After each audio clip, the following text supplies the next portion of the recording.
Good evening. Welcome, everybody. Today we are going to be discussing the Odinic hero or the Odinic archetype of the hero. Now, this idea, this stream has its origins in last week's topic, which, as you will remember, was a discussion of Max Weber's political theory, particularly looking at the three models of political formula or legitimacy that he discussed: the traditional, the charismatic, and the bureaucratic. Now, for our purposes today, the charismatic is really the centerpiece. For Weber, the charismatic leader is one, or system of government, is one which is rooted fundamentally in the authority of an individual, in their personal decisions. This individual is somebody through force of character and a commitment to a mission is able to rally followers to their cause, and their followers give them loyalty and obedience, following their commands, gaining patronage through the favor of this leader. Now, in primitive societies, for Weber, this leader can often took the form of one of two types: either the priest or the prophet who promised spiritual salvation or healing, mystical knowledge that they alone could reveal, or it would take the form of a warrior king whose promise was glory, expansion, and booty. And crucially for Weber, the success of the charismatic leader depends on their ability to convince their audience, their followers, that their mission is worthy of their devotion, and then to deliver the rewards that they've promised. So a king who promises great conquest and then is defeated will lose his uh, followers very quickly, and they will follow a new chief in the tribe. Now, we made comparison during last week's video to Thomas Carlyle's idea of the great man, who also evokes from us naturally a loyalty, an obedience, an admiration for this individual because they are higher than us, and this transcendence of the normal comes from their absolute sincerity in following an ideal. They are totally devoted to this, in so far as they almost become the incarnation of this idea that we follow. And Weber kind of makes this suggestion in relation to Christianity. It's implied, so the idea of incarnation works quite well. We might want to distinguish, though, between Weber's charismatic leader and Carlyle's idea of the hero. And I think for Carlyle, the hero and the great man are not quite the same thing. Well, they overlap, but they're not the same. The great man could be any individual who, through force of personality and devotion to their cause, rallies people to him. But the hero is one who's absolutely sincere in their devotion to the highest values, the transcendent laws, or the laws of nature, as he would describe them, to the divine. Whereas somebody like Napoleon, he doesn't see as a hero, but I think he would see him as a great man. I think that's a useful distinction. So the great man can be used to characterize the charismatic leader for Weber. On the other side, for Weber, you've got the bureaucratic state, or the officialdom. Now, every regime has had leaders who require people to administer for them the functions of state.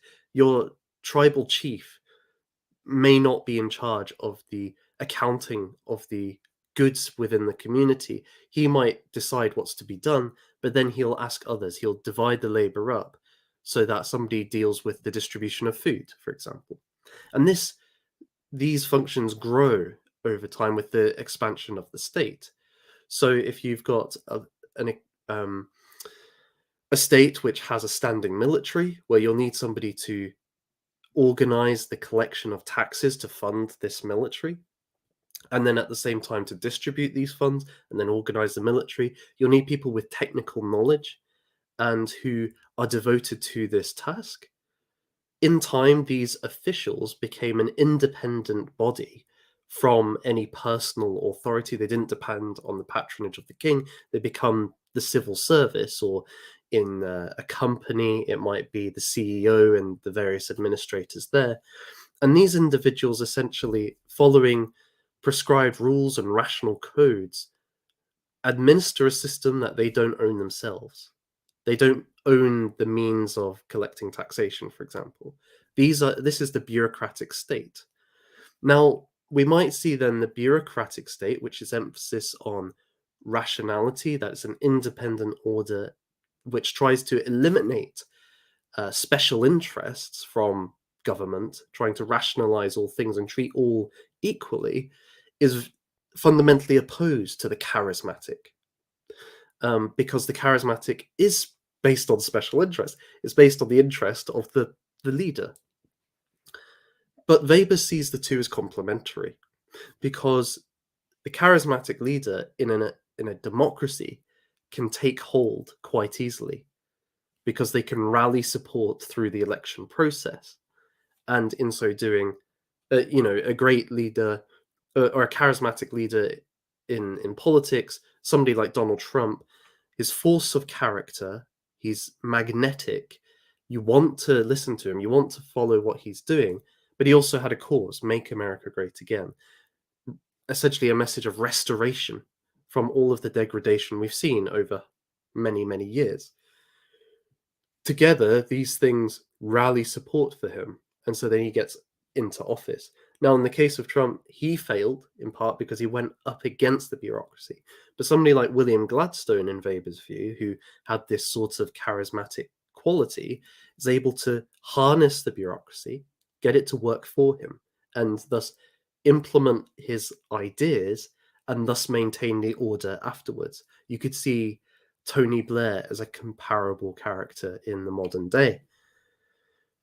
Why do I say all of this? Well, after the stream, there was a comment from a chap named Holt, who I want to shout out here, and he pointed me towards an article by Mike from Imperium Press, I should say. Sorry. Let me see if I can get this up. So the title of this article is "The Odinic v. the Tyrrhic," and Holt suggested that there was a comparison to be made here in the use of archetypes that Mike is using here. And there's a particular paragraph that I wanted to draw our attention to. Can I get this a wee bit bigger? Yes, so this is what Mike says for this kind of relationship. Odin represents the great man, and Tyr represents the maintainer of order. Moreover, you may notice that these are not opposites but complements. Any sovereign necessarily discharges both functions. Odin and Tyr are co-sovereigns. Lastly, these are not equals. The one prevails over the other. Odin is the high god, Tyr subordinate to him. Now, I think this is if we're thinking about what we've just said about the charismatic and the bureaucratic, this seems to coalesce quite nicely. The charismatic leader is like Odin. He sets the agenda according to what he believes in with his mission, setting a new paradigm for that form of government. Tyr is much more like the maintainer of this order. He discharges the and implements what Odin has desired and keeps it in being. So this seems to be and for Mike, and we'll come on to this throughout this live stream. The Odinic character is inherently revolutionary, whereas the Tyrrhic leader or regime persists in the status quo. And so he thinks this is a much better model for analyzing our current political situation, better than left and right, better than male and feminine, masculine and feminine, better than Dionysian and Apollinarian, because we can then see which forces within our society are Odinic, which ones want to overturn and brush away the current order and establish a new one, and which ones want to maintain it. This seems like a better dividing line and point of analysis.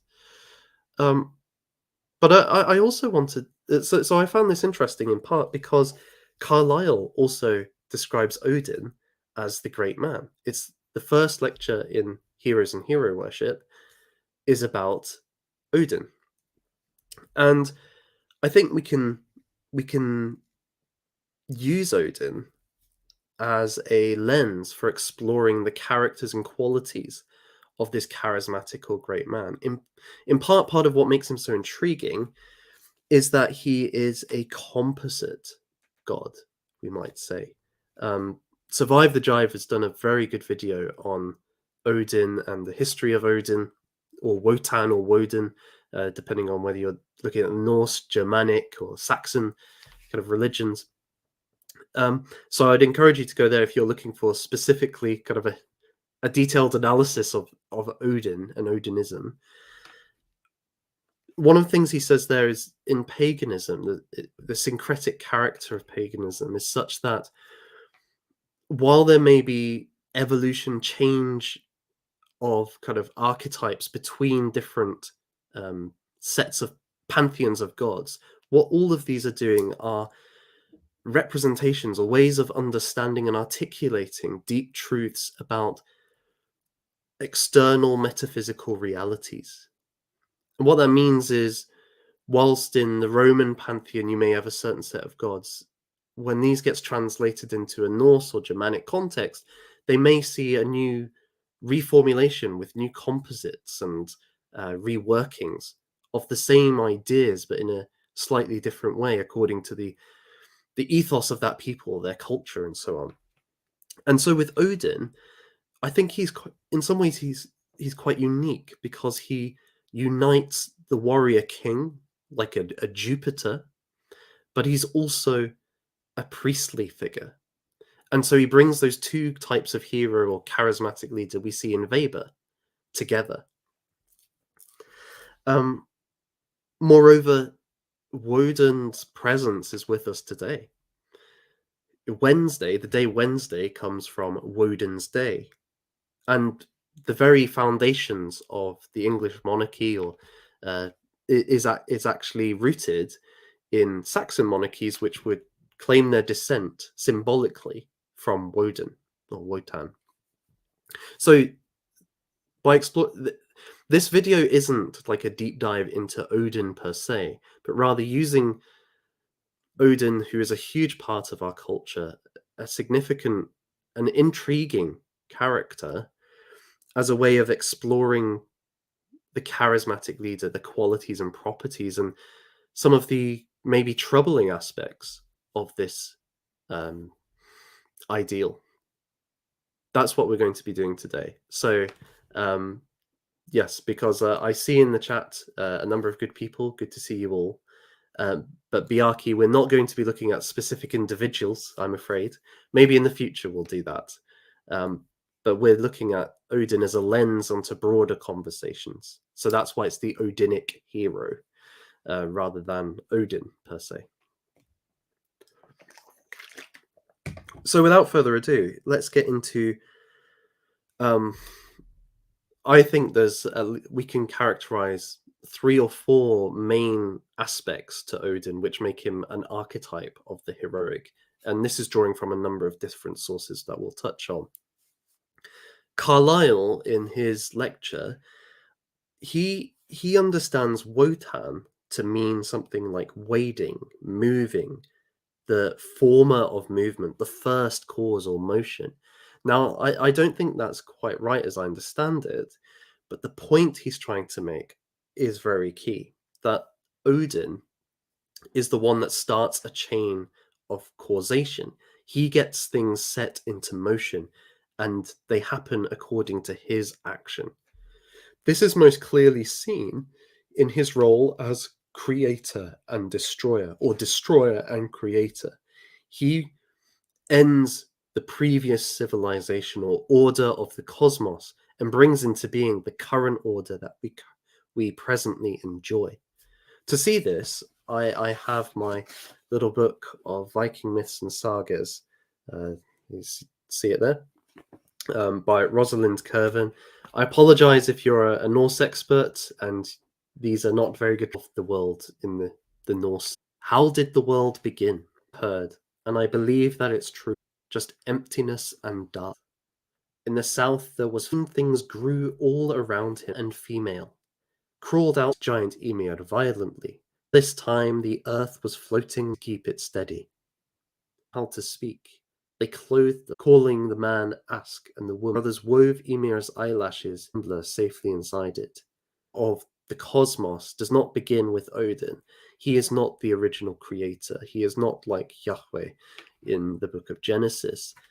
Uh, Rather, what you see is an emerging world coming from the stream and the emergence of, we could say, the reign of giants, signified by Ymir, the first giant, but it's implied that there are others during this period, and that actually it is from another source, a rival source, might say, that Odin is descended, although he is part giant himself, and that the formation of the world as we know it today is a reworking or a cataclysmic overturning of the order of giants. This is seen by the Odin's killing of Ymir, and in the blood of Ymir, most of the giants drowning. Moreover, and then from Ymir's corpse, the world is made, or the earth is formed. We hear about the earth, the sky, the sea, mountains, and stones all being formed from the corpse of this giant. And then finally, to keep out the giants from our world, from Midgard, they use Ymir's eyelashes to create this strong fence. So it's a keeping out of those other forces, those beings which predate the current order, and preventing them from disrupting the current order that we presently enjoy and engage in. And so you can see in this story that Odin is a destroyer. He destroys the life of Ymir. He destroys the era of the giants. But he's a creator, or rather a remaker. He blows away what was before, and in its place, using it as, in a way, transforms it into a new age with a new contingent order. Now, this kind of story is reminiscent of what the German scholar Gunkel called chaos camp mythological tropes or narratives. And you find many of these in the Near East or Mediterranean context in the ancient world. The chaos camp story essentially is that of a sky god of some kind, a storm god, a warrior god, overcoming a sea monster or rival, order overcoming chaos, and thereby going through a rite of initiation to kingship and perhaps establishing or re-establishing a certain order. We see this kind of model with Zeus of the Greek pantheon, the storm god, lightning god, taking on Typhon, half serpent, half god sort of being, or half man, and a great cataclysmic battle in the sea, almost like a hurricane forming between these two. Zeus finally killing him with a thunderbolt, and order is restored. The threat of the ocean, the chaos of the ocean, unable to overcome the higher power. You see also a similar idea with Ra, the sun god, and Apep, the serpent of night, who every day Ra in his boat goes across the sky, it's the sun, but at night he must go through the underworld, the realm of Apep, who every night is in battle with him, and Ra overcomes him every night thus far. But there's always the threat that one day darkness will win, and there will be no more sunshine. There will be no more day. We will be in a new order, the current realm. And I think this is the key idea. The current realm, the current way we are, our civilizations, our social relations, the very existence of human beings depends on a cosmological order which is established by one of these warrior gods. Is protected by them. If they didn't protect us, the giants or Apep or Typhon would set into being an alien order.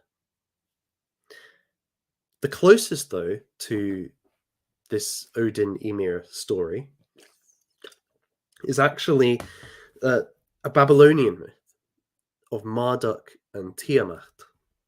Let me get this off. So Marduk and Tiamat. Marduk was again one of these warrior gods, a kind of storm god, and Tiamat actually, like Ymir, predates Marduk. He's a younger god, and she wanted her son to actually be the new king of the gods, not not Marduk. But they get into a vicious battle, and Tiamat, and I'm quoting here, he kills Tiamat. The Lord, that is Marduk, stood upon Tiamat's hinder part. With his merciless club, he smashed her skull. He cut through the channels of her blood, and he made the north wind bear it away into secret places. Then, using the body of Tiamat, he makes from her ribs the vault of heaven and earth. Her weeping eyes become the sources of the rivers, the Tigris and Euphrates, and her tail becomes the Milky Way. And this is his, having achieved this, having conquered the old order, the old threatening, monstrous feminine, we might even say in this case, which is both, chaotic. He brings into being heaven and earth and the rivers of life, the Tigris and the Euphrates. In this way, then, Marduk established. Well, see, somebody like Jordan Peterson would just say it's chaos for order, but I don't think that's quite right. I think what we're seeing is Tiamat is chaos for the present order, or for the order that we live in. She threatens our civilization, our society. By contrast, Marduk is the one that preserves it. So he is order for us. But for the kind of order Tiamat would bring into being, he is the destroyer. He is the chaotic element. So it's not as deeply rooted as chaos and order. Rather, it's this contingent order which is at stake and its establishment. And so therefore it's comparable to human societies in many ways as well.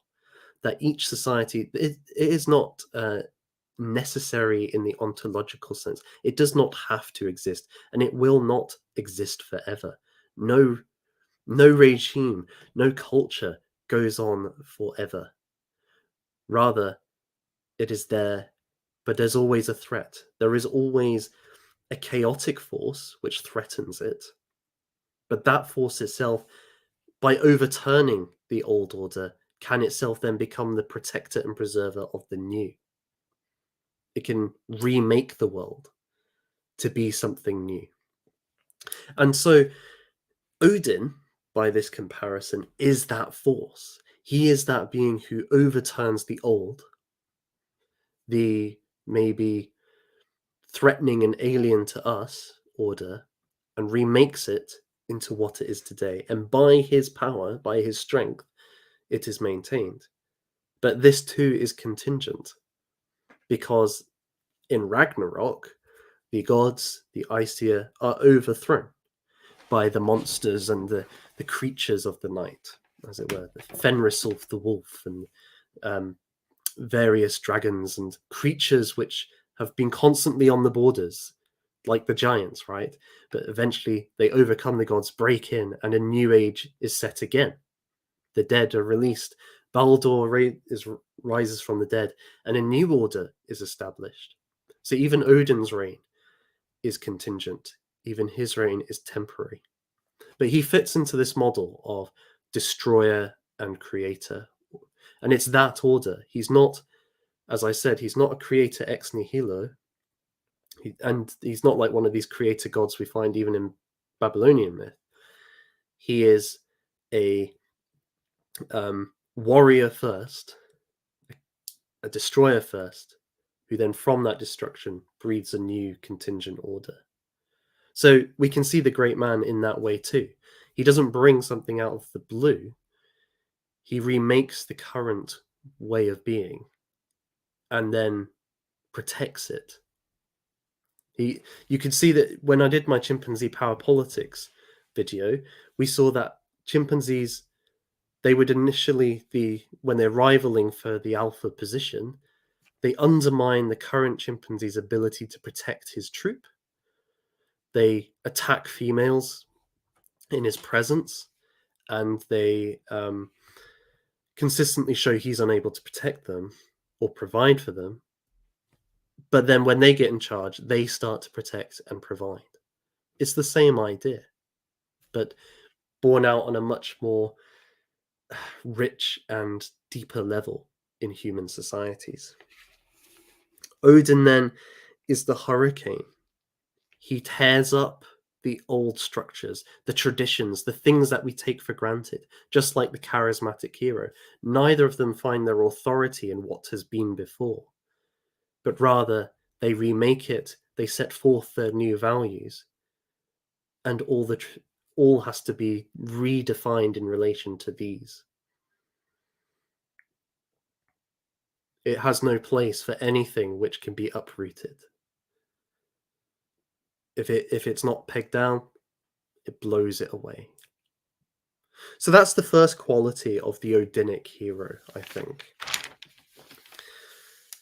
So the next aspect of the Odinic can be seen in Odin's pursuit of the runes.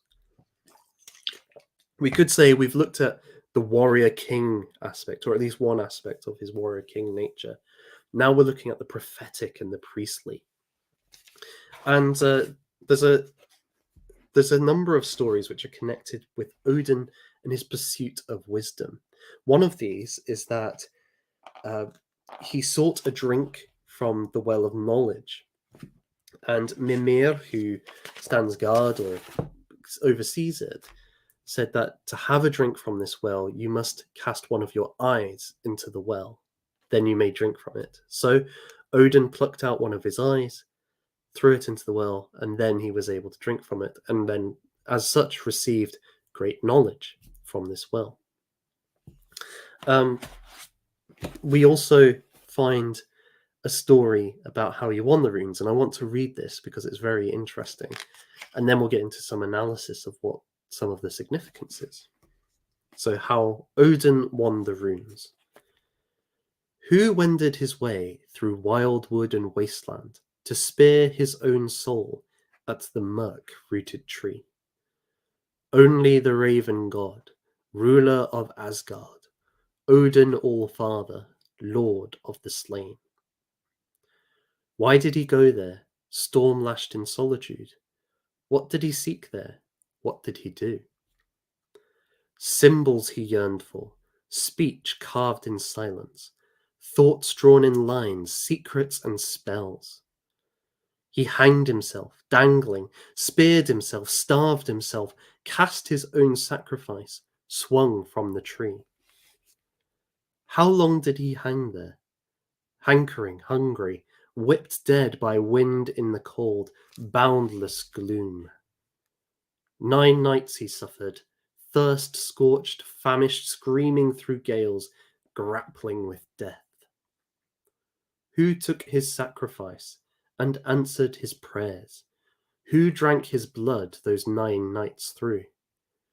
Odin himself both gave and consumed blood, lost himself, won himself, stretching and grasping until knowledge came. What did he find there? Hanging in darkness, dying, delivered on the murkwood tree. From one cut came many words. From one stain, many signs. From one deed, much was done. 9 songs sung softly, blood-spawning sorcery, symbols and runes.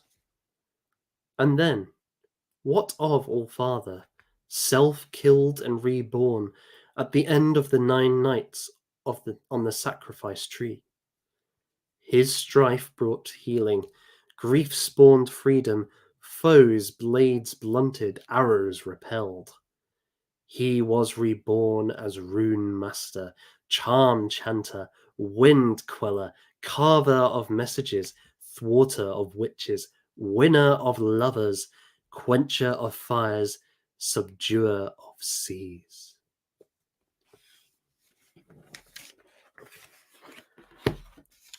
So we can see in this story that Odin sacrifices himself. He pierces himself onto this tree. He hangs himself. It's implied that he's wrestling with death itself, so he's moved into the realm of the dead, and he's in excruciating torment and darkness upon this tree. And all in the pursuit of the runes, the language, the Norse language, which he rescued and brought to the world and taught humanity to use. I think the first thing we can see in these stories of Odin's pursuit, first of knowledge and then of the runes, is that he's absolutely sincere in this quest. He's not just pursuing it as an idle hobby. It's not just something that he's superficially interested in or even has a passing interest in.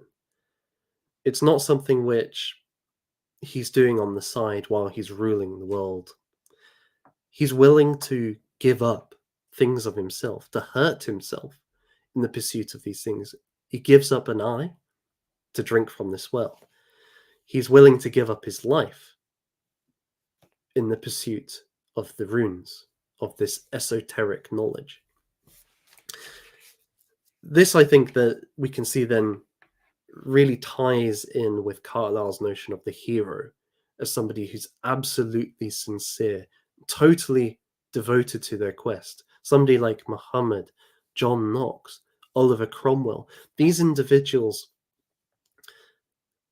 they see their lives as totally ordered with the transcendent, in complete obedience to those higher laws, and will remake society to be in accordance with the higher. Odin is like that, or they are like Odin, insofar as they're willing to risk life and limb to pursue these goals. They don't see their lives as more important than the pursuit of the higher. And ultimately, this is most manifestly demonstrated in martyrdom. From the ones that I know the best from the Christian tradition, people will, in the noughties, the new atheists, one of the big talking points was the resurrection of Christ and its historical legitimacy or lack thereof. And one of the points that was often made to these people is because they would say, oh, it's all made up. Peter and Paul, they were using these stories to gain power within the church. And people would respond, Christians would respond, somebody like William Lane Craig, for example. Well, this doesn't ring true that they just made this up for power, because these men were willing to die for their commitment to faith. They were willing to die for the belief that Jesus is Lord and he rose from the dead. This suggests that they were sincere in their belief. And you could say that of the Christians who died in the Colosseum for their faith, that they were unwilling to acknowledge any other Lord than Jesus Christ. Whether they're right or wrong is a different question. They were absolutely sincere in their devotion because they were willing to give up what most of us hold precious, right? Our lives, for something they held to be higher. And so this is a key quality of the great man, is that his life is in service to something higher than himself. He's willing to die for something higher than himself. I think that's it's a difficult thing to swallow in our age, because there's Francis Fukuyama's the End of History. It's often misrepresented what he's saying in that book, but one of the points he makes is that in our age we've kind of reached the point of the last man.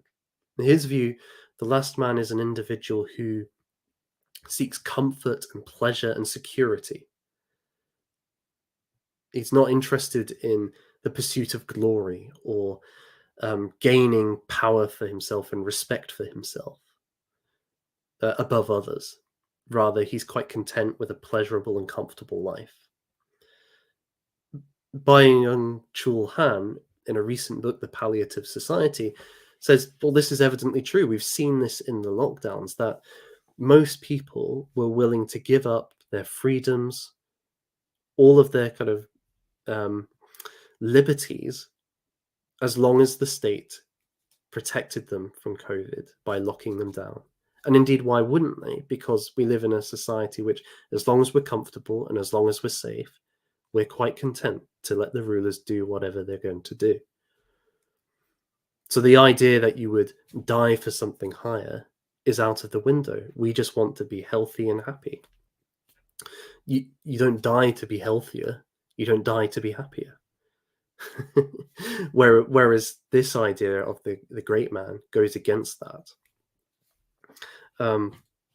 There are things worth dying for, and if we want to change the world, we need to embrace that.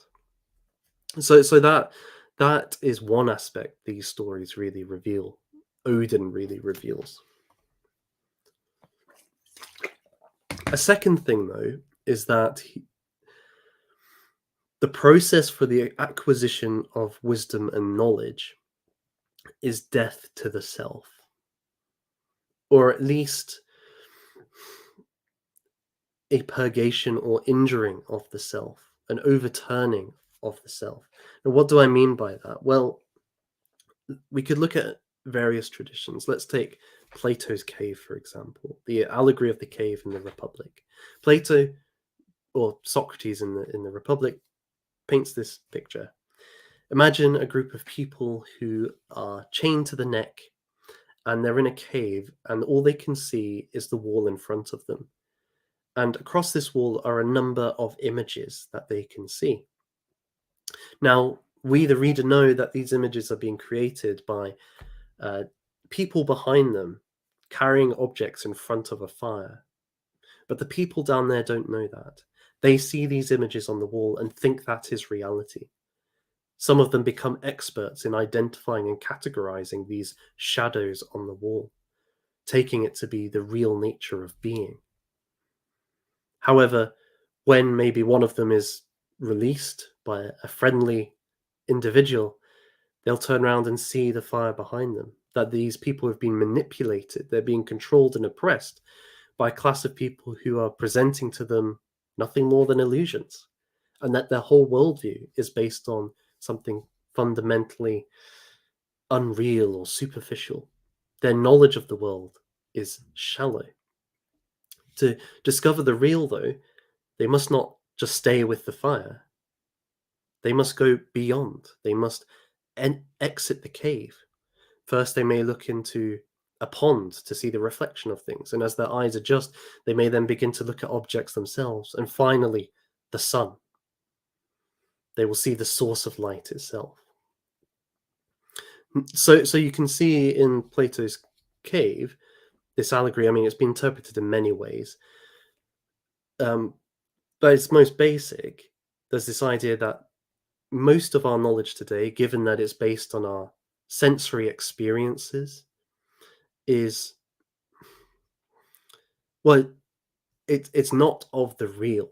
And if we want to discover the real, we must unlearn what we think the real is. We must be willing to discard and eject our former categories and concepts. We must unlearn before we can actually learn and experience the true nature of reality, exiting the cave as such. And this isn't just knowledge in the sense of knowing things, because for Plato, this is bound up with our moral judgments too. Our moral judgments based on this shadowy world are misguided, indeed fundamentally misguided. And it's only by escaping the cave and engagement with the form of the good, we might say, represented by the sun, that we can truly know what the good is, not just by looking at the shadows on the wall, our sensory experiences. So we have to be willing to kind of reject what we've learned before, because until we do that, we'll be stuck and trapped in this mode of thinking and feeling about reality. thus opening ourselves up to be transformed. And then when we return to this, our, our sensory experiences, we'll have the right way to understand them and categorize them. Same with our moral judgments and their application. The same can be seen in something like Christianity. In the ritual of baptism, you when you are placed in the water and go under, you're dying with Christ. Your sinful nature is being put to death, and you're rising out of the water. You're rising to new life. Your sinful, and this extends to the process might be called regeneration, where over time, as an outworking of your baptismal ceremony, your mind will be renewed. The sinful ways of thinking, which is literally one of death, we don't understand or truly acknowledge God's glory and have faith in Him. Your mind is renewed to have love for God and hate sinful things, and the same of the heart too. So this process of putting to death the self, the old self, and being born again, becoming a new man, as the Bible says, this too is there. In mystical traditions, certainly in this following Pseudo-Dionysus, and moving into the 16th century, people like Teresa of Avila were influenced by this. There's a threefold path to union with God: the purgative, then the illuminative, and finally the unitive. The purgative stage comes first, and that requires the expulsion or eradication of those sinful aspects, those things which love what is evil, from the self. This includes delusions of what we feel God is like, what we think ourselves are like, and what we think the world is like. So it's a removal of our assumptions about things and our moral or immorality. Then there is space for the illuminative, that is knowledge about the truth, i.e., the gospel. So Jesus Christ and what He's done, for example, that would come under this. And then finally, the unitive, moving beyond doctrinal knowledge, coming through love to a unity and community with the divine, experienced without discursive thought. It's a whole process of creating a vacuum in the self for the divine to be most clearly manifested and enter into. The more of us the more of ourselves which is there, the less space there is for the other to enter in, the divine other. And we could see maybe to a certain extent in Stoicism similar ideas too, insofar as if we take somebody like Chrysippus or Seneca's understanding of the passions, for these individuals, when we apprehend something, we might have an instinctive kind of jolt or what we would call an emotional reaction to it. So I feel rain upon me, and I instinctively feel displeasure. But this is something that's outside of our control. We don't control our instinctive jolts, as Seneca would call it, our initial motions, our first motions, as Aquinas would put it. Rather, we do have a choice, though, about how we respond to our emotional judgments. Most of us just go along with them. We feel displeasure at the rain and we act accordingly to it. We consent to this judgment about the nature of the world. But the Stoic philosophers that I've mentioned point out, well, actually, most of our judgments are off. We judge things that are bad for us, which may not be bad for us, and we instinctively judge things to be good for us, which are often bad for us. Take well, take something like drinking lots of alcohol. It feels good, right? And people just consent to that, so they drink a lot. And but we know it causes liver damage. So we're judging something good and we're consenting to it. when it's not actually good for us. For the Stoics, we should only consent to that which is a true judgment, a feeling which is a true judgment. So again, there's this idea of rejecting something of ourselves to move to a higher plane of being. And I think this is an important idea, not just in terms of the great man, but in general. That actually, if you want to pursue the highest life,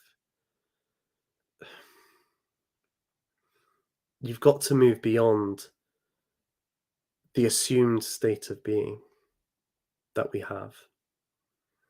That actually there's something, it requires radical transformation on our parts to be open to this external metaphysical realities. And so to access them is comparable to Odin hanging himself on a tree and dying for a number of days. It's comparable from being unchained in the cave and exiting when the rest of your peers are still dedicated to the realm of the shadows. Indeed, when you return, or when Plato's character returns, they put him to death because they cannot understand what he's saying. They think he's mad, that he's raving, because all they know, their limited experience, is of the world of the shadows. It's moving into a new plane. So that requires a interrogation of the self and an expulsion of those things which are not good. That's really hard, and it requires a lot of self-honesty and also hard work and dedication to the task. And in a society where there is not support for that sort of thing, it's very difficult.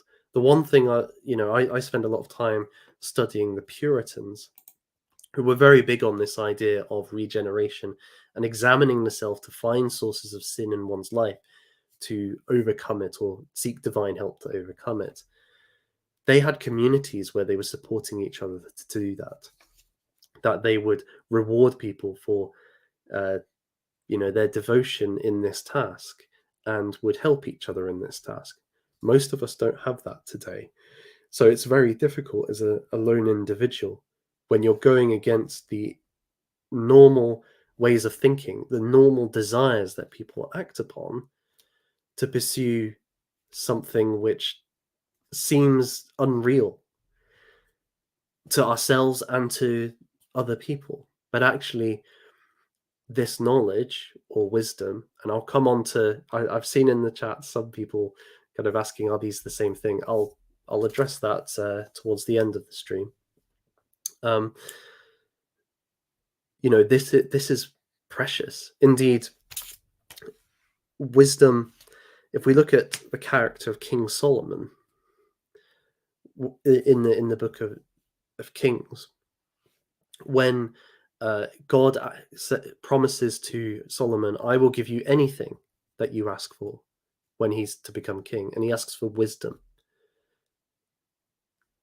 The way to a practical knowledge, a heart knowledge of what is right and prudent and just and temperate. The book of Proverbs talks about wisdom being more valuable than gold and silver. The Plato's cave in itself kind of suggests that actually it's more valuable to know the form of the good than it is to be an expert on the shadows. For Aristotle, virtue, which is a predisposition to act rightly with the right intentions at the right time, or virtue in action, is the source of happiness. And this is informed by an education which gives us wisdom. There's a long tradition of seeing wisdom as the marrow of the good life.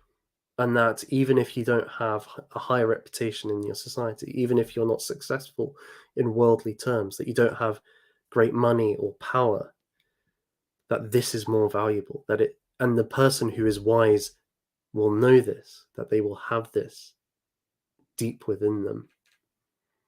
And if they do have these things, they will use them in a way which is good and just and right. because they know the proper value of these things. They are not the be-all and end-all. They are not tied to their very being or identity. In turn, such people are able to be absolutely sincere and give up their lives in pursuit of the higher. So there's a kind of reinforcing cycle here. If these things are true, if this kind of wisdom that I'm talking about, this knowledge is worth giving your life for, even if it means that you're not going to be powerful, even if it means you're going to be shunned in your society. If that's true, then the priorities that we need to be focusing on need to shift towards that needs to be our highest end and aim in life and in our activities. And should want to create communities, whether online or in real life, which are dedicated to the pursuit of wisdom. In turn, this will help us in other areas of activity, whether that be the creation of political organization or economic organization, even just in our discourse about ideas. These are secondary order to the pursuit of the transcendent wisdom that gives us good lives. And in turn, this will mean that in our ordinary day activities, regardless of whether we ascend to political leadership or not, we will do things in ways which they may be small, but they will have meaning and be significant and actually worthy of song and story. It's one of the things that really strikes me is when you look at something like the case of St. George, who slays the dragon. That story is not for the fate of the world. It's not even for a country. It's for a little town or city that he defends. It's not. It's not like every Marvel story today where it's about the climax of the universe or not. Actually, the wise individual, the hero, as Carlyle's depiction of a monastery in medieval England, the abbot who is a hero, is worthy of praise, is worthy of kind of remembrance because he lives out his heroic life, even in a small context like that, where it's just about the running of a monastery. If that's possible, then that to me it fills the world with a lot of life, and we don't need to be. If your calling or vocation is to be a great man and who changes our culture, wonderful. But there'll be many heroes who are on the small level, even just to, embodying this or pursuing this wisdom and letting it play out in their relationships, in their community, in their families, and so on. So I think that's a second feature, maybe the prophetic and priestly, of the Odinic hero, that he's absolutely sincere in his devotion to the highest, to wisdom, and he's willing to give up all things. And indeed, he represents that requirement to purge, to empty the self of all those evil things within us, so those illusions and immoral desires, to pursue something much higher. It's only through that process that higher thing can come. And we can maybe see this principle most explicitly in connection with the fact that Odin gave up his eye in the King James Version of the Bible in Matthew chapter 6, verse 22. The light of the body is the eye. If therefore thine eye be single, thy whole body shall be full of light. One must give up one eye, the eye looking to darkness, so that one can be filled with light completely. So let's move on then to the third aspect, and there's two more, I think, here. We're getting through them in good time. So this one is less, in a way, is less to do with Odin than the response to Odin, because Odin is the Lord of the Dead. He is sovereign. He is sovereign over the created, or well, the order he has created, and he is in charge of the living and the dead. So he is the king of all of um, his realm, even beyond life. And he is allowed to take all those who are courageous, especially those who die in battle. Indeed, he is the one who appoints in battle who will die. It is often the case that if he appears to you while you are fighting, if he touches you with his spear or gives you the look, then one of his Valkyries will take you to Valhalla. That is, they will see you dead and then take you to Valhalla. This idea, by contrast, cowards and those who don't die in battle, they are taken to Helheim, the realm of Hela, i.e., hell, the underworld. Whereas in Valhalla, you get to feast and are treated as a heroic character uh, in the very presence of the gods, presence of Odin. Now, this idea that Odin is the one who calls your time, who chooses when you will die and whether you will come to be with him or not, this is connected to the notion of Wyrd, Wyrd, or fate or doom. Now, when we think of doom, we think of something that's necessarily evil or bad. But as those of you who followed the Tolkien streams I've done with Apostolic Majesty, in one of them, I think it was the story of Turin Turambar, the tragedy of Hurin and his children. This idea keeps coming up of fate, that there are fixed realities about our lives outside of our control, that it's almost preordained, or at least out with what we can choose. And this seems to be a key feature in Norse and Germanic mythologies, that the gods are the ones who decide. Certainly Odin does, when you are to die. But we can choose how we respond to that. We may not choose when we are to die, but the hero, well, anyone can choose what they're going to do with that knowledge, or what they're going to do when presented with that reality. The heroes who are taken to Valhalla, they respond to the presence of their death, the sight of Odin, by courage and bravery, and continue to fight. They relish the combat, and they embrace their fate, might be putting it too strong. They certainly don't run from their appointed doom. That is what's fixed for them. They take it on. We see this in a character like Beowulf, who, in his old age, he is king of his people, and because one of his people stole a cup from a hoard owned or kind of taken by a dragon, this dragon goes on a rampage and starts destroying his people's lives and property. And though he is an old man and he will probably be killed, Beowulf goes out and confronts and fights this dragon, eventually slaying it, though it leads to his own death. In a similar way, Gandalf the Wizard in The Lord of the Rings, who incidentally is quite heavily influenced by Odin, there's almost a sense of fate or doom in that his confrontation with the Balrog, that this was always meant to happen. He can't escape it. He could try to run. He could try to flee with the ring, or escape from Moria in some way.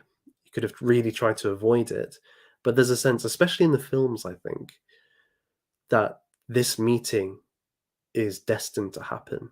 And he does not shirk from it. No, he stands up to that Balrog. And again, Like Beowulf, he slays the dragon or the Balrog, but is himself mortally and fatally wounded in the process.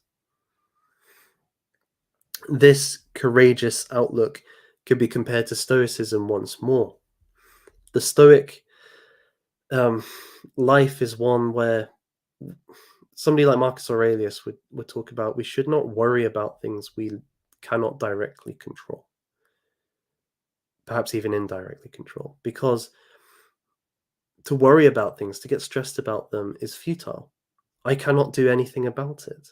So, for example, the political mess that is the United Kingdom, the ongoings at Westminster, I can think about it a lot. I could ruminate on it. I could get quite anxious about what's going on. Indeed, it could affect me quite greatly. It could lead to increases in my, um, you know, mortgage rates, energy costs, and so on. It can make it very hard to live. But ultimately, and elite theorists would make this point very strongly, I have no control over that process. Not at the moment, at least. There's no election coming up anytime soon. I am not influential in the corridors of power. There's nothing I can do to change the situation, to make the right leaders in place at this time. So I should not be anxious about it in that regard. For the Stoic, like Marcus Aurelius, I should focus on what I can control. That is the domain of which I should expend my efforts. And that's the most rational course. Indeed, I gave a very extreme example there, but you could see this with other things. So, like other people's opinions of myself. I can't control what any of you think about this presentation. You may think it's great, you may think it's awful. But for Aurelius to be over concerned with that isn't a good course of life. And we see many people driven to great sorrow and grief at the insults that they receive online, or are driven by a desire to receive approval from others online.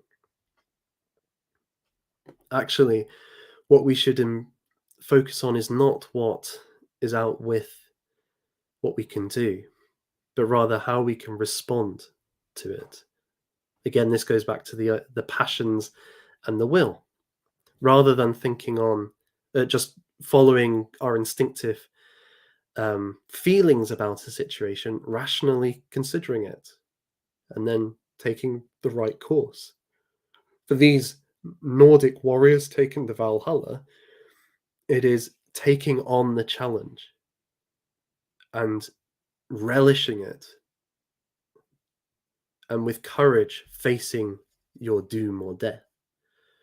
Now, most of us are not going to be in a Viking battle anytime soon, but we can certainly consider how we are going to respond to the situations before us each day in a meaningful and courageous way. That is not foolhardy, not in a silly way, which is just brash, but not cowardly either. And that could be, you could use Aristotle's virtues as a good guide for this. How can I respond to these situations using the list of virtues that he gives? Which one is appropriate here, and how can I embody that best? That to me, it's a very difficult thing to do, but that seems to be the heroic, or an aspect of the heroic, that it is concerned with what's within its domain. So again, we can see this as comparable to the focus on acting within your domain, or what role you have. So, people often say, if you're a cleaner, be the best cleaner you can be. If you're a leader, be the best leader you can be. Perhaps the best character to exemplify this is Sam Gamgee in The Lord of the Rings, who is tempted by the One Ring to try and become like a great warrior and turn the whole of Mordor into a lovely garden. But one of the ways he's able to reject this temptation is to know This burden would be too great for him, and his due is nothing more than a small garden that he can tend to. That's all he needs, that's all he wants, that's all he'd be good at. But yet, people say he is one of the greatest heroes in the story. It's because he recognizes that and he responds to the challenge by confronting and being honest and true about it. So that seems to be a third quality, confronting one's fate or one's role, one's position, and doing the best you can in that context. Not running, but standing and doing your best. And again, this reinforces the idea, so alien to our modern world, that there are forces out with our control. Now, we can see this in a political level, with elite theory, that there will always be leaders, and most of us are in the masses who have very little say in what goes on, even though our societies try to pretend that we have lots of say in what goes on. It's one of the kind of big illusions of today. We can see, though, that in a way, climate activists, they think we can control the processes of nature in a sense, but actually nature is uncontrollable in many ways. We cannot even replicate the complexity of the systems that are in existence today. I'm just amazed when I go down to the cliffs. I did a video a few days ago on the cliffs near where I live, which I'd encourage you to check out if you've got a chance. And the one of the things that really amazes me there is how much life there is, how many different kinds of flower, of species of grass exist there, how many different kinds of insect emerge at different times of year, how various different kinds of birds live there at different times of year, and how all these systems overlap and support each other. And that if you removed one bit of it, like the mosquitoes who emerge for a month, if they were gone, the system probably collapses in some way. And it's just this incredible tapestry that can't be replicated, can't be controlled by human beings without a diminishment. But even beyond these things, there are external metaphysical realities, as Survive the Jive calls them in his video on Odin. We could call this the spiritual, the transcendent, the divine. There's things in this world which we are subject to. It could be fate. So these ideas aren't necessarily identical or whatever. My point is, there's another reality to ourselves, and so often our way of being, I think, especially in our society, is to see everything at our disposal, everything in relation to our identity, and well, let me give you an example, because I find it hard to articulate this point. It's kind of at the edge of language in a way, but I was thinking about this one time when I went for a walk and it came on rain, and the natural reaction, as we've been talking about, is an instinctual feeling of displeasure, that, oh, I'm getting wet, that's not nice. And so I think about the rain only insofar as it affects me, or it impinges on my experience. I don't really respect it or experience it as something which has an existence beyond me, that it has its own integrity and being beyond myself. And I think the temptation is, especially in this social media world, to think of everything in terms of how does it affect me. In turn, it becomes a kind of solipsistic, everything is to be understood as I define it. And it only has meaning for me in relation to how I think about it, in a sense. Whereas actually, with a certain openness that Tolkien talks about fantasy bringing into being, when you experience the same realities but in a fresh way, open to its otherness, a whole wonderful world opens up where actually you can enjoy something like rain, even though it's uncomfortable, because it's something other than yourself that you're interacting with. There's a fellow online. What's his name? He's this. I'm sorry, I can't remember his name, but he's this older gentleman who's a bit of a mystic, and he spends his time talking a lot about this. That actually, the heart of his mystical Christian practices is really just paying attention to things and feeling and experiencing them, not in a way to use them, not in a way to define them, uh, and how they make me feel, just experiencing them. So, for example, you are probably watching this either on a computer or on a phone. You may not have been really conscious of the fact that you're looking at a computer or a phone. That if it's in your hand or you can feel it, that it's got a certain texture, and this texture differs from maybe the table that your computer screen is on, the desk that it's on. And this differs again from the texture of the wire that your screen is plugged in with. These things are, you can experience, okay, this is something different from me. I don't define it. It's not something I control. And that's just ordinary objects. There's actually a whole world which is like that, of physical realities, of transcendent realities.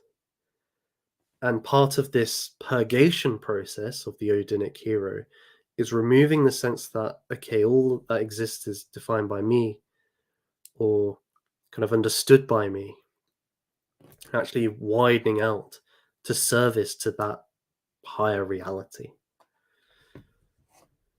Um, yeah, as you can see, it's a little bit of it's an idea which is hard to articulate because so much of our conceptual framework is think about this thing in relation to you and define it that way and then react. Buy this product because it makes you feel good. The only reason to own it is it makes its utility to you and so on, rather than the intrinsic worth of the object itself. Anyway, we kind of got a little bit off topic there on that tangent, but let me move to the final um, aspect of the Odinic hero. And this refers to the name of Odin.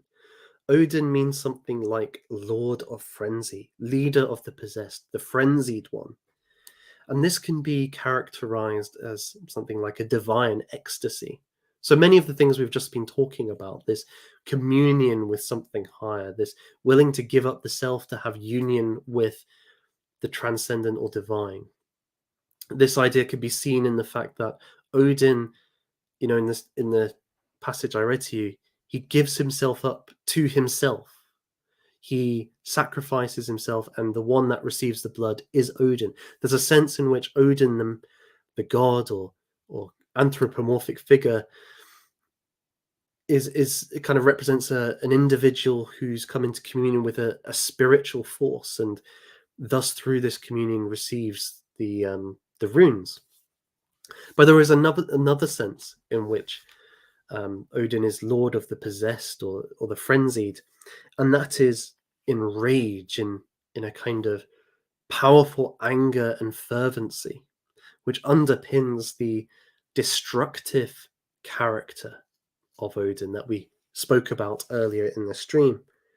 Now, this can be seen in an essay by uh, Carl Jung, the psychologist, the student of Freud, who moved away from Freud in certain respects, but continued this idea of seeing mythology as a lens of, or a way of as a form of story which reveals to us or represents deep psychological truths about humanity. Freud did this in various ways. His idea of the Oedipal complex kind of taps into this, that there are things that happened in our historic past, which have led to certain realities about our psychology or embody certain realities of our psychology. In the same way, Jung sees mythology in this respect. But he wouldn't want to have a kind of base um, psycholo- psychological model. He sees a lot of psychology as going on in the unconscious, that realm beyond our immediate awareness, which can almost impact us as if we are victims of it. And in this article or essay that he delivered, um, I believe I believe it was in 1913, 1947, 46, 46. And it was in Zurich, where he was from. And in this, he's wrestling with the reality of National Socialism in Germany. He's trying to come to terms with what happened. And we see a number of figures during this period, somebody like Wilhelm Reich or Adorno. These psychologists are trying to give psychological answers as to why Germany, which had through the 19th century become this kind of bureaucratic state that Weber spoke about, which prioritized and elevated rationality and civil kind of government to this powerful force, which totally shook up the nation, which saw an overturning of all of its kind of its um, rationalism and enlightenmentism towards a nationalism, a fervency in pursuit of the Aryan kind of civilization, all rooted in this charismatic leader, Adolf Hitler. How did this transformation take place? How could this take place in the modern world? In a way, this was what many of these people were trying to answer. And Jung has his own answer to this question. Um, let's see. Can I get this up? So it's actually about Wotan rather than Odin. Wotan being the German equivalent. And can I get this a wee bit bigger? There we go. And I think this is really the key passage here. Perhaps we may sum up this general phenomenon as Ergriffenheit, a state of being seized or possessed. The term postulates not only an Ergriffener, one who is seized, but also an Ergriffier, one who seizes. Wotan is an Ergriffier of men, and unless one wishes to deify Hitler, which has indeed actually happened, he has really exercised his influence mainly on women. Oh, sorry, I've missed a sentence. He is really the only explanation. It is true that Wotan shares this quality with his cousin Dionysius, but Dionysius seems to have exercised his influence mainly on women. The Maenads were a species of female stormtroopers, and according to mythical reports, were dangerous enough. Wotan confined himself to the berserkers, who found their vocation as the black shirts or mythical kings. Um, a mind, let's keep going here.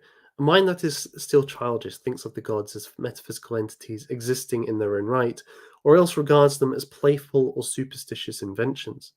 From either point of view, the parallel between Wotan Redivius and the social, political, and psychic storm that is shaking Germany might have at least the value of a parable. But since the gods are without doubt personifications of psychic forces, to assert their metaphysical existence is as much an intellectual presumption as the opinion that they could ever be invented.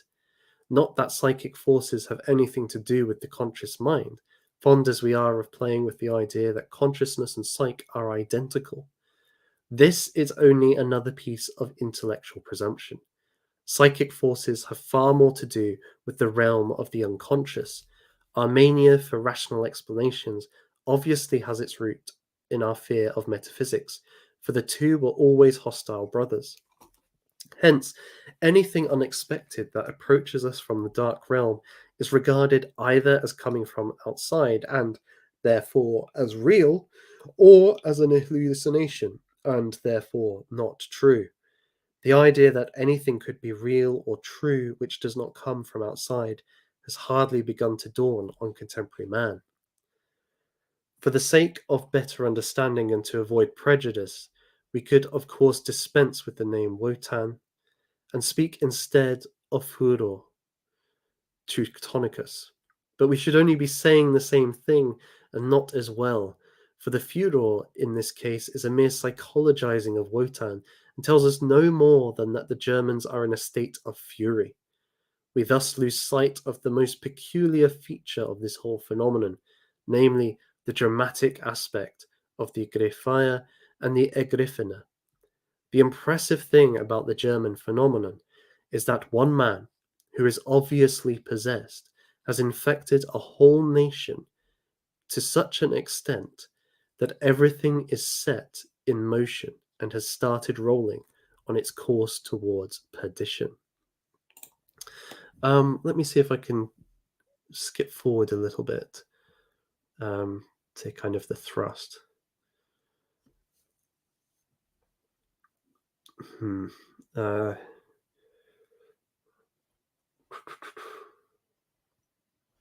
Well, he says earlier in the piece that this kind of fury and rage at that Wotan is this psychic force in his view. Although we could see it as an external reality, I think he's a bit presumptuous in that regard. But nevertheless, it's this barbaric rage which overturns the present order, is a hurricane force which uproots everything in German society of the Weimar Republic, everything which is seen as immoral and indecent, and overthrown by Wotan, this almost uncontrollable possession of individuals. And he cites the Berserker in this regard. Now, the Berserker actually, they were called Odin's men, and these were warriors who are described by Snorri Sturluson, one of the poets in the Icelandic tradition from the 12th century. They would rush forwards without armor, were as mad as dogs or wolves, bit their shields, and were strong as bears or wild oxen, and killed people at a blow, but neither fire nor iron told upon them. This was called Berserker Gang. Others have spoken in this regard. I'll ask of the Berserks, you tasters of blood, those intrepid heroes, how are they treated, those who wade out into battle? Wolf-skinned they are called. In battle they bear bloody shields. Red with blood are their spears when they come to fight.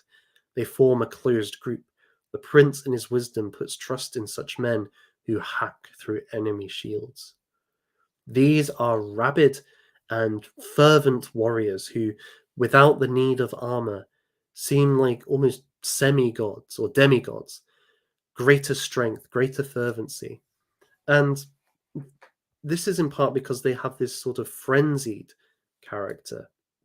Some have said that they go into a kind of fit, which could be described in the following way. The condition is said to have begun with shivering, chattering of teeth, and chill in the body. Then the face swelled and changed its colour. With this was connected a great hot-headedness, which at last gave over into a great rage, under which they howled as wild animals, bit the edge of their shields, and cut down everything they met, without discriminating between friend or foe. When this condition ceased, a great dulling of the mind and feebleness followed, which could last for 1 or several days. So I think this notion of the frenzied warrior who destroys all in his path like a hurricane, like a tempest, is what Jung is referring to with in his view, the National Socialists. And I think in his own way, in the article by Mike from Imperium Press, he makes a somewhat similar connection insofar as he says this in the last paragraph. There was an Odinic rite once, recently even. It is now so prescribed that even to mention it is dangerous. Well, who else would that be, right? So he's making that, I think he's making that comparison. If he's not, I can only apologize. But that said, I think uh, one thing we need to say here. So Jung. Well, before we get to that point, let me just say that I think we can see this frenzy or this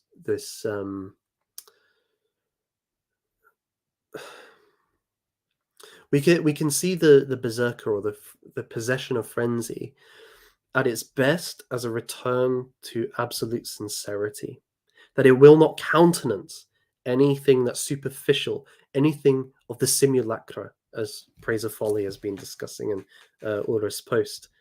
Follow their channels, guys. And Vingle, I know Vingle will ask me to do that too.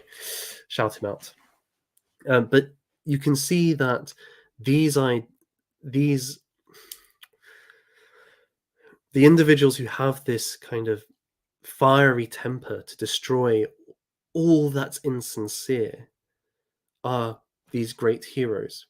We can see this particularly in the iconoclasm of somebody like John Knox, who saw the mass and the images in the medieval church, the statues, the praying to statues and images, the celebration of transubstantiation in the rite of the mass, that the elements turn into the body and blood of Christ physically. In his view, these were sacrilegious blasphemies that must be totally destroyed. And so he rallied the mob, essentially, and he got various noblemen to get their militias to go around churches and break these things, to destroy them, not leave a trace of any of them left. This idea is seen in the Old Testament, that the prophets of Baal,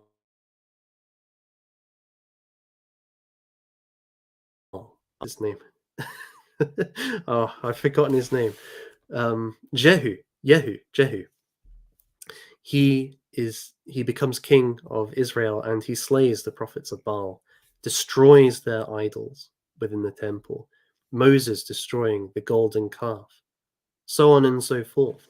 This strong notion of anything which takes away worship to the divine, anything which needs to be purged, just like the human soul needs to be purged, right? That we've been talking about. Anything which constitutes idolatry, evil, should be annihilated.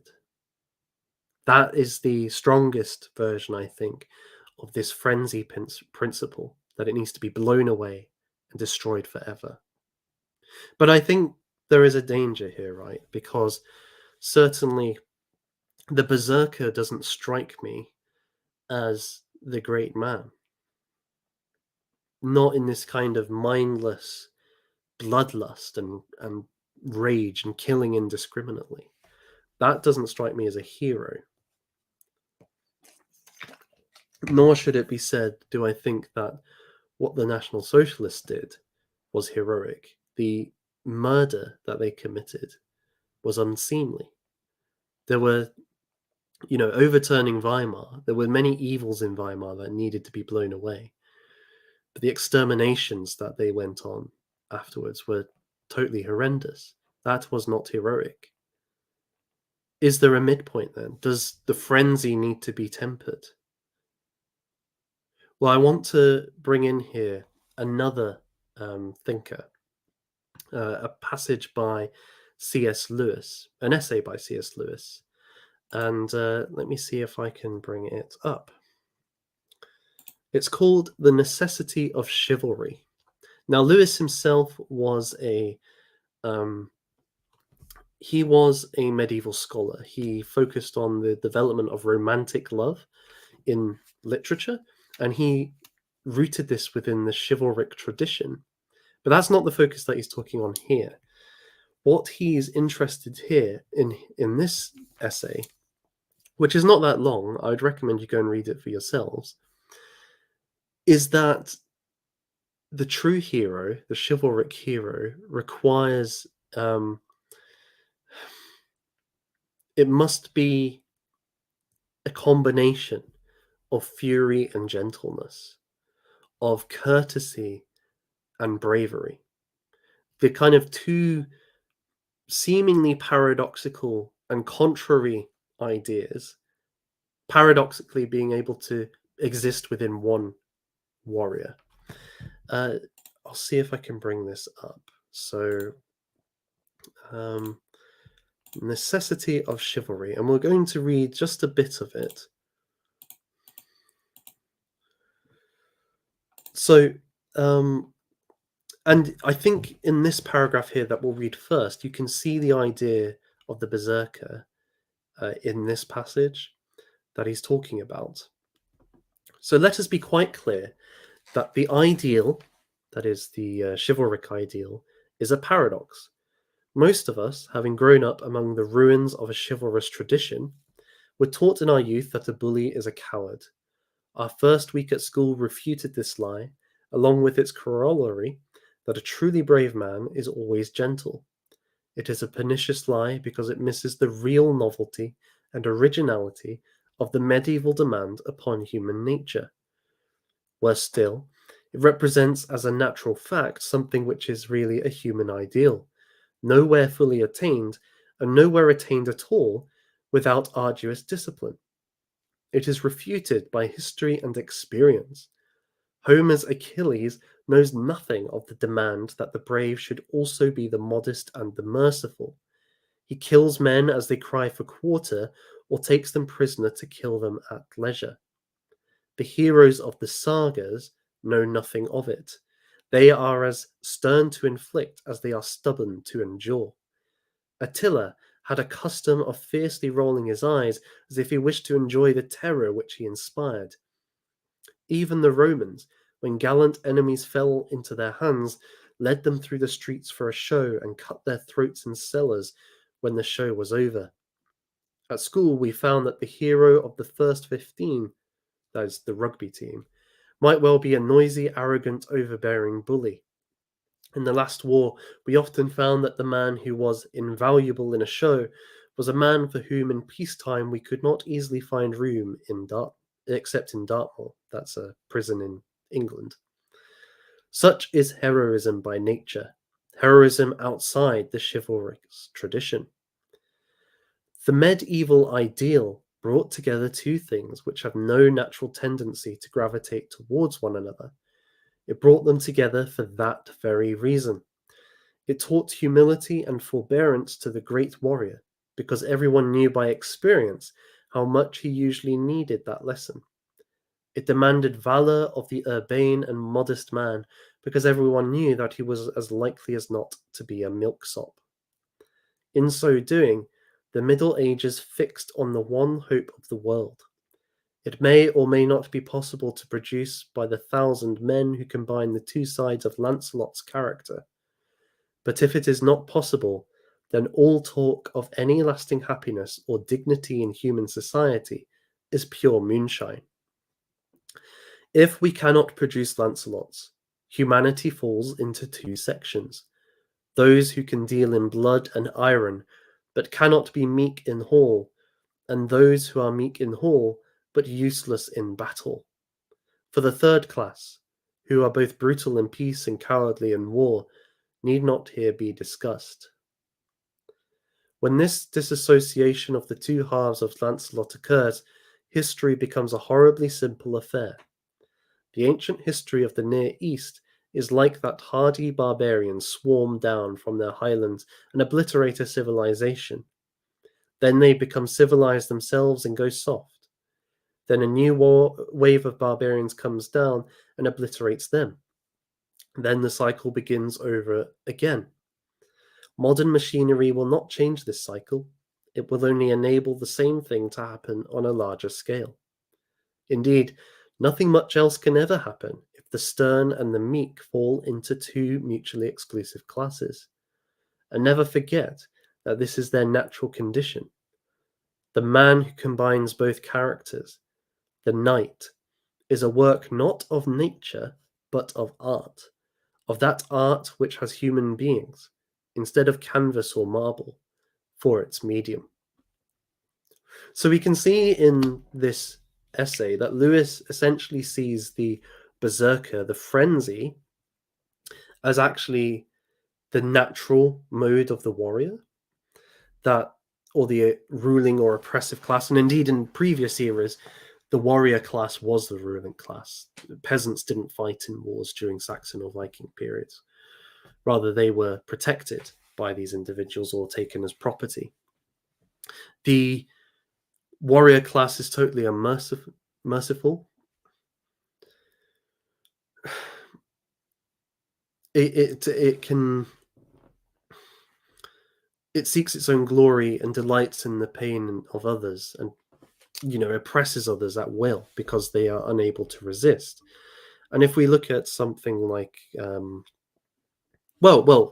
Odinic character as a destructive frenzy, this idea of cycles, that there's a destructive frenzy force that comes in, becomes soft, a new destructive frenzy force comes in, goes soft, and so on.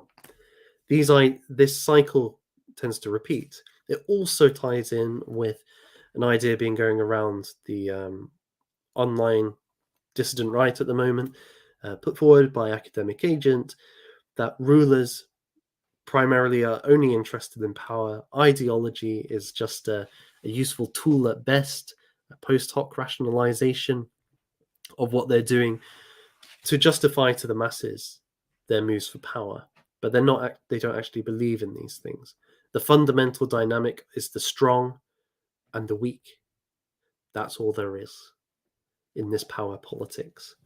And I don't want to get into all the ideas in that discussion just now, but just to point out, it's the same sort of analysis at the heart in this idea. Whereas for Lewis, the only hope is if there is a possibility of the transformation of the warrior into a knight who not only is powerful and fierce, able to do combat with a dragon, knights fight dragons and monsters, take on great quests, but they are also courteous and treat, for example, women with reverence and respect. They take care of the poor and the lowly. Think of somebody like Robin Hood, who in a couple of weeks we're going to do a stream on with Rupert August and Daughter of Albion, which should be fantastic. But these characters have a kind of paternalistic relationship to those lower than them, that they care for them, and they fight for them. They do it for the common good. Now, for Lewis, this idea is tied to Christianity, that this emerged within a Christian medieval framework and didn't emerge in other contexts that most of history. And I mean, that's a very interesting idea, and maybe something we'll get into the future. Certainly, it does seem that this idea of mercy, or being merciful towards others, not killing them outright, but maybe taking them hostage, giving them good care once you've taken them prisoner, has been very deeply embedded within Western culture since Christendom. So, for example, during the Second World War, it was quite common to take prisoners of war captive and look after them, give them a good kind of as good a life as they could expect, not torture them and things like that. Where my grandparents come from, a little town on the east coast of Scotland, a member of the Luftwaffe, his plane crashed and he died, and the town gave him a full funeral as if he was a soldier of the British, from that town. They marched through the streets in procession. And this was a man on the other side, but the kind of generosity of spirit, the charity that, okay, we are enemies in conflict, but once you're no longer a threat. We will treat you as, like our own. That is quite unusual, and I see that's pretty much gone now for most of our society. There's a number of factors for that. The kind of rationalization process of the bureaucratic class, the managerial class, treats us all as cogs really within a machine who have no loyalty to one another, no care for one another, and they certainly don't see any loyalty or care to us. Moreover, the fragmentation of a common culture and peoples through you know mass immigration and multiculturalism has eroded those bonds of loyalty and connection that we once held towards one another, and thus the trust that's required for common decency and extensions of care and help. And then materialism more generally, which sees nothing higher than quantity and the material good of the self, uh, the acquisition of pleasure and possessions, rather than family and community and meaningful relationships. All these things have kind of fragmented this kind of decency towards others that we maybe see best exemplified in the character of the knight as Lewis sees it. And Jung makes this kind of connection too. In the essay on Wotan, the lecture on Wotan, he contrasts Christianity, which subdued this frenzy, with the kind of pagan Wotan, Germanic Wotan, who stands in opposition to Christianity. That's what Jung argues. I find a lot of this convincing, but here's the thing: the Wotanic spirit, the Odinic spirit or hero, it's through his frenzy and fervent destruction of the order that a new one is able to take its place. I'm unsure whether the knight is capable of that sort of revolution of the whole order of society. Is it the knight emerged in Christendom in an established order with a settled political situation and regime? Could they emerge and overturn an order, throw out a corrupt, um, you know, ruling class, and reshape the power structures within a country, for example? If we look at something like Robin Hood, well, Robin Hood does resist the powers that be. He does live in the forest as an outlaw with his merry men, and rob from the sheriff of Nottingham and Prince John and the corrupt clerics, and distribute it to the poor. But there's no question that he's going to try and overturn who's in charge. He's waiting for King Richard to return, the rightful king. He's waiting for the order to re-establish itself. He's not leading a rebellion, and he's not seeking to rework what England should be. He's a resistance within an unjust culture and structure.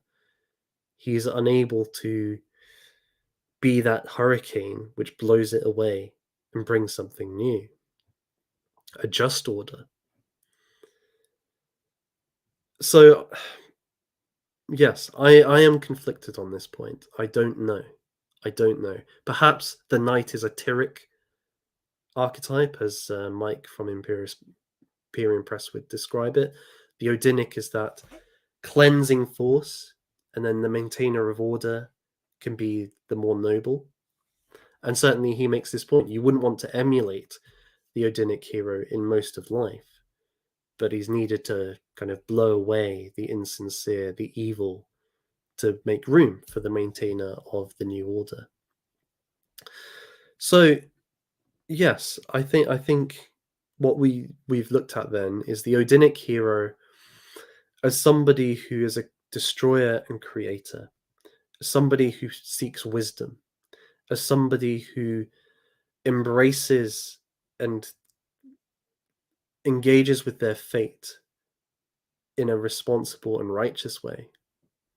And we've looked at whether the frenzied aspect of Odin or Odinic warriors is a good thing or not in relation to chivalry of the knights of Christendom. So I leave that open to you guys to think about, and maybe in the comments if you have any thoughts to discuss them. We've got a bit of time to look at some comments in the chats. There's no super chats today, which is fine, and we'll just go through some of the points. Yes, so let's see. Thank you, Biaki, for all your initial comments on all the people it could have been looking at. I like your guesses. I am not qualified to talk about any of these people, I'm afraid. So, I know you've got a channel. People should go and subscribe. Maybe you might do a video on some of these. It'd be interesting. Vulture, good evening. Laureist, good evening. Restoration is an excellent word. We should use it more. Indeed, very much so. Rupert August has spoken quite a bit about this, and he, in his speech at the Witten, or the Witten, which should be published in a book soon. If you haven't got a copy, look, and you're interested, I'd go to Shielding's website. There may still be some left. You can also get my speech, but he spoke about how revolution has this kind of progressive character intrinsically, right? Whereas restoration is a return to what's already deep within our cultures. And actually, speaking from an English or British context, rediscovering and placing ourselves within myths at the foundations of our cultures can bring about a cycle of restoration and renewal, can become an impetus for it that most people will understand and can resonate with.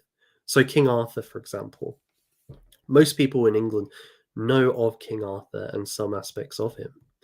Same with Robin Hood. But with King Arthur, there's this idea that he will return one day and put right the wrongs in this country.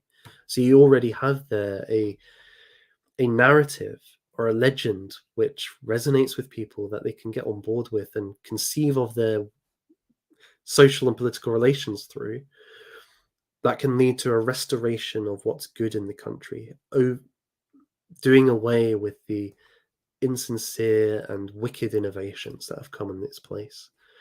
So yeah, I think restoration is a good word compared to revolution, which is a complete obliteration of what's come before, which is not what we want at all, is it? Hello, Miot Yori. Talk is cheap is what I think is what betters people. So even when people are serious, they either get cynical or they understand the person can't fulfill its role in the system. Yeah, I mean, talk is cheap. And that's why I think one of the important aspects of the Odinic character is that he's willing to give up his eye and indeed his life for wisdom. He puts himself on the line. There's something, he's got skin in the game, literally. And until you have skin in the game, and today it wouldn't necessarily be like a part of your body or but something like your finances or your reputation. Till that's in the game, it's unserious or it's cheap. You're not staking something. This is something that Alexander Adams, the famous Alexander Adams, has mentioned in his Witten speech, that actually one of the things that we need to do in this sphere is, if we want to make change happen, we need to commit, 100% commit, and that means being willing to sacrifice things for the cause. And so I agree, talk can be cheap. Unfortunately, we live in a world where talk is one of the main products, and so it can be easy to dwell in talk rather than move beyond. Right, Honourable Fez, thank you very much. Very kind of you to say, and I look forward to hearing what you've got to say about it.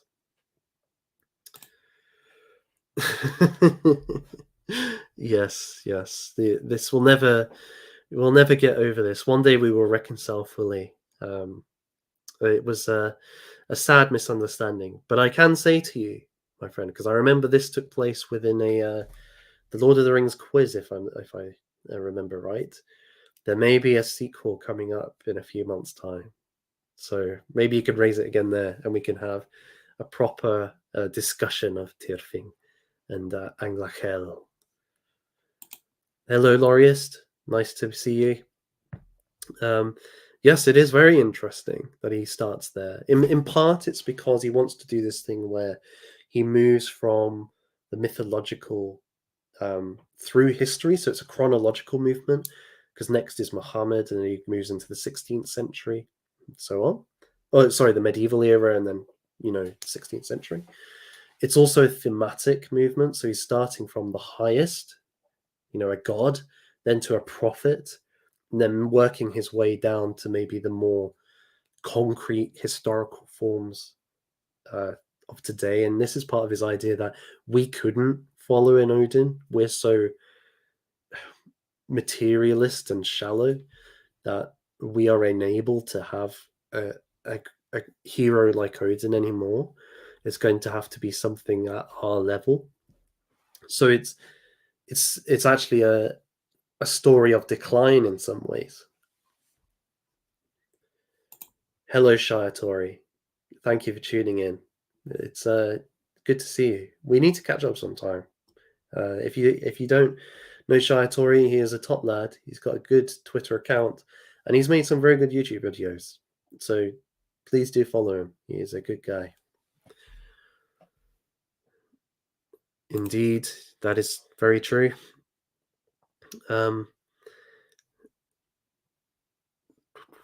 Let's see.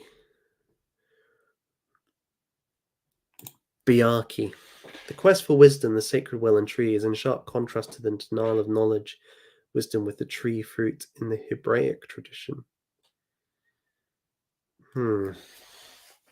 That's true. I can see that. That if you want a comparison, so in the Garden of Eden, God commands Adam and Eve not to eat from the trees of the knowledge of good and evil and the tree of eternal life. And they do eat from the tree of the knowledge of good and evil, whereas Odin, hanging on the tree, gains knowledge. So yeah, I think you can see those narratives as distinct. Where I do see a comparison, though, well, I mean, there's obvious comparisons with Christ. So Christ, like Odin, is the creator and sovereign over the dead. They both hang on a tree, i.e., the cross, and both are pierced by a spear. They're both connected to the logos, or the word, i.e., the runes. And it's something I didn't mention, but the runes themselves are a creative force that by gaining wisdom, you're gaining a power over shaping the world through language. So there's a comparison there that could be drawn as well. But I think where the disanalogy is, or the comparison doesn't quite hold up, is in the case of Adam and Eve, the issue was obedience to God. That true wisdom lies in obedience to God. That's certainly in the Hebraic tradition. And so when you get to the book of Proverbs, wisdom consists in not leaning on your own understanding, but on the Lord. And actually, Christ is seen as the incarnation of wisdom, of the Logos.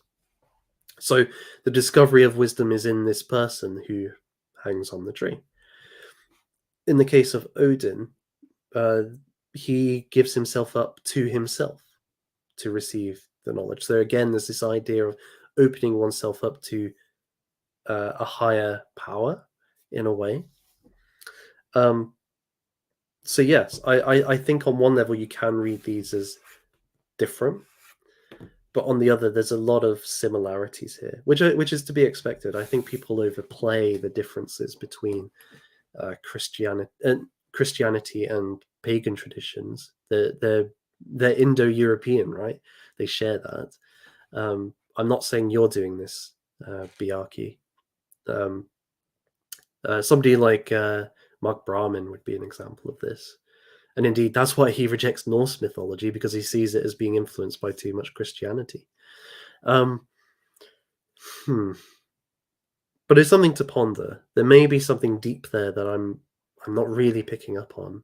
That could be a big difference. So yeah, I'll think about that. This was a question that I said I would talk about. Are knowledge and wisdom synonymous? In Genesis, it was clearly a tree of knowledge. You're right that knowledge and wisdom are not necessarily the same, or at least true belief and wisdom are not the same. The book of James talks about this, how, you know, even the devil acknowledges that Christ is God and creator and redeemer, but he is not saved. Why? Because he does not have faith that saves. Wisdom, you could see, is a heart knowledge or a practical knowledge of, because, well, this is a 17th century Puritan kind of idea, but you'll see other kind of traditions or writers have similar concepts. The Many of us have like a purely notional knowledge of a thing. We know this it kind of theoretically, but it makes no impact upon our behavior, on our lives.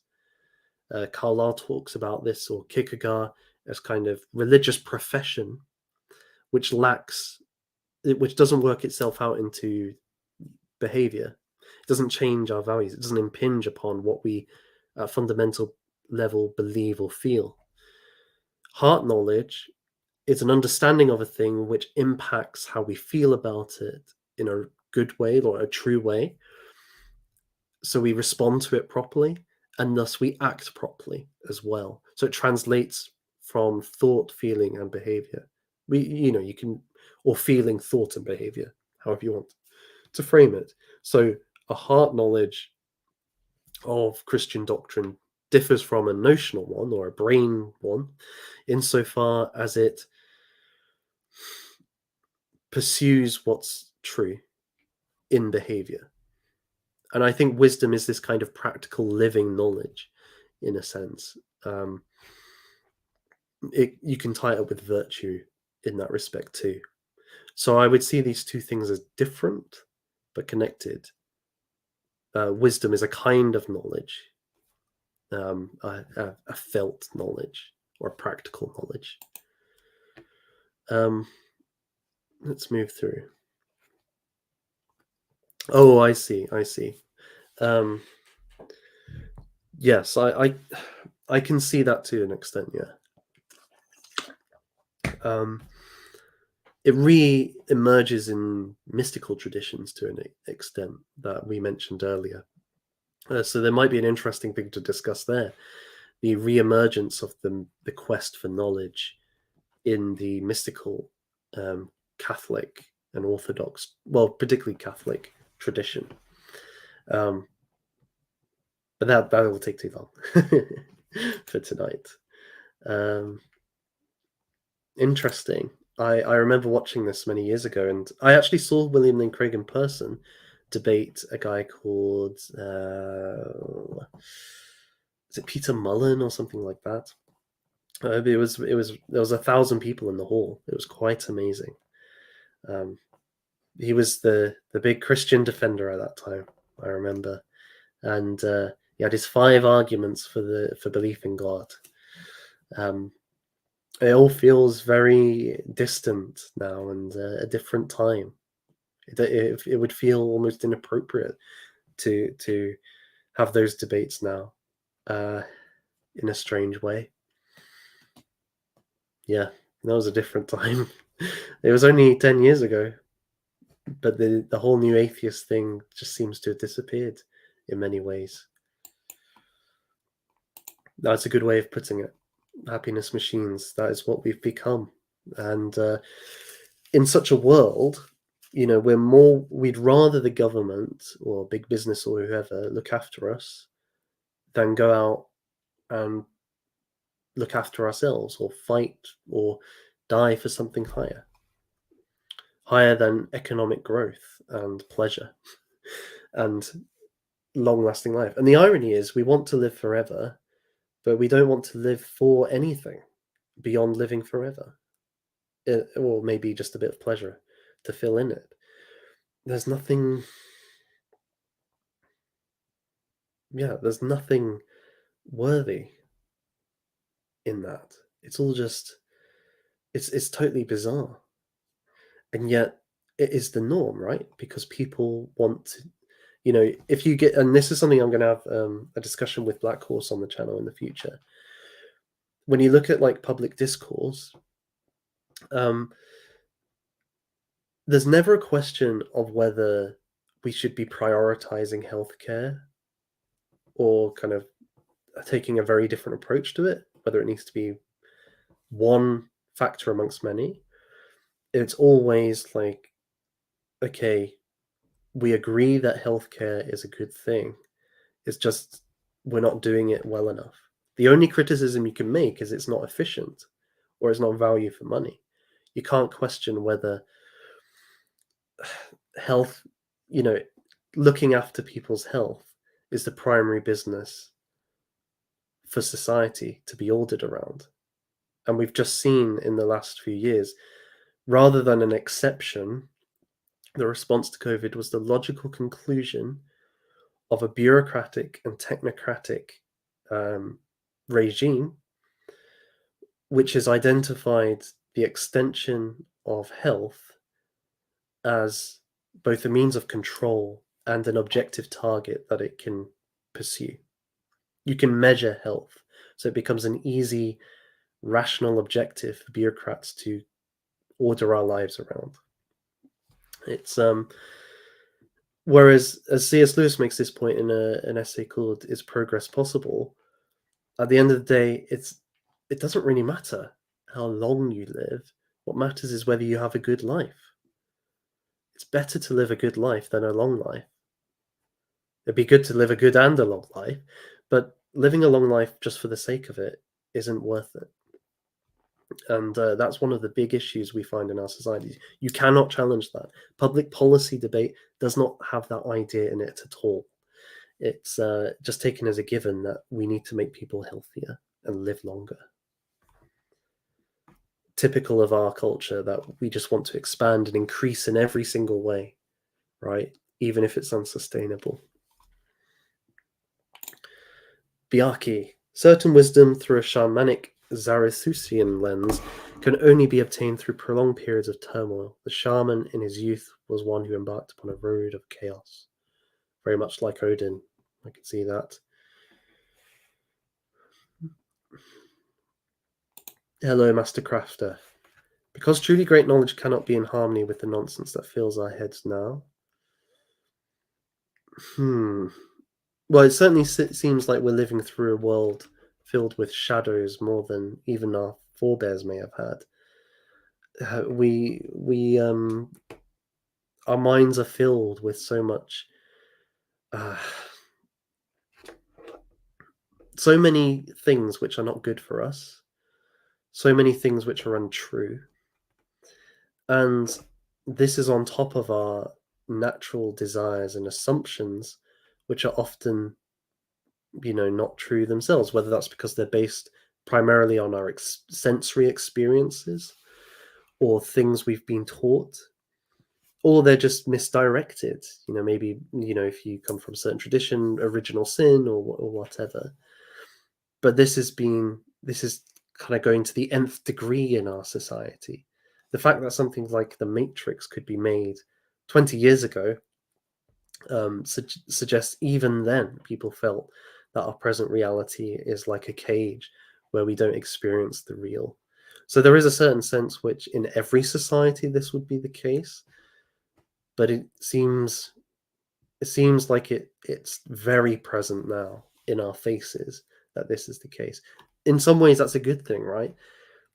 Never before has it seemed so illusory, the world, whether that's in the economy somehow sustaining itself, even though it's a house of cards, to the internet and virtual life.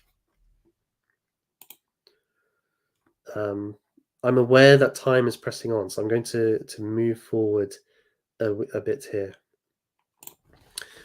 Hello, Johnson. Good to see you. Well, anger is not bad. Anger can motivate, give energy to fight the orcs and other minions. That is very true. That is very true. And Lewis is definitely not saying you shouldn't be angry. or dangerous. But take the orcs; they're actually an example of rage. They they have utter hatred for humanity and wish to see it destroyed at all costs. Whereas the heroes in the Lord of the Rings, yes, they show anger to the orcs who provide an existential threat, but to the men who fight for Sauron, if they surrender, they show them mercy. The orcs don't do that. They don't show mercy. They either kill you, eat you, or make you a slave. So we can see that there's a qualification here in Tolkien's ideal about anger. Hello, John Boy and W. Ralder or Wiralder. Nice to see you both. Thank you for your kind comments.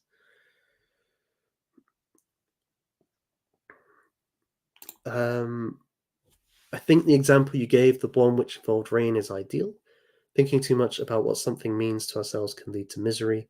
There is beauty in a rainy day. Yes, and I mean, one of the things that you discover when you take this approach is that there is beauty in everything to a certain degree, even in something like brutalist architecture. And I know I'm going to get slammed for that, but it's very true that even in something just like shape and color can evoke awe and wonder if you're open to it. Now, that doesn't mean that there aren't things that are more beautiful than others, but there's a certain intrinsic beauty to everything, because all things. Well, if you know, I'm speaking as somebody who's a Christian, and in our, you know, as the scriptures teach, God made the world good, and things fall. They don't start out evil; they fall into degradation. And so all things at some level have that quality. They may be a diminished form of it, but they still retain something of that good that they should have or will fully have in redemption. And so even something like a brutalist building, which is a diminished form of architecture, still retains something, the mathematical proportions, the color of the stone, so on and so forth, the texture of it. All these things have their own joy to them.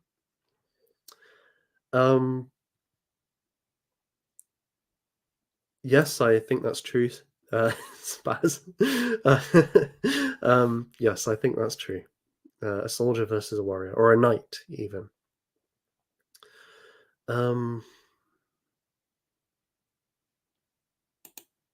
Yeah, I agree.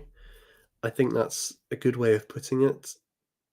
It has a price. Yeah, there's a cost to everything, and the cost of kind of pursuing wisdom and the good is painful. You know, taking your eye out is a painful thing. Jesus talks about this. You know, if you want to avoid sin, if your eye is causing you to sin, pluck it out. That's not something you do lightly, and it's not something which is easy to do, but it is very worthwhile. And we all need to ask ourselves, what are those things we need to pluck out that will be, although they're painful, and Carlyle really goes into that, like it's going to be gut wrenching to really deal with this. It's worth it. It's worth it, my friends. Harry G Man, good to see you. Take the Odin pill. Indeed, all swallow the Odin pill.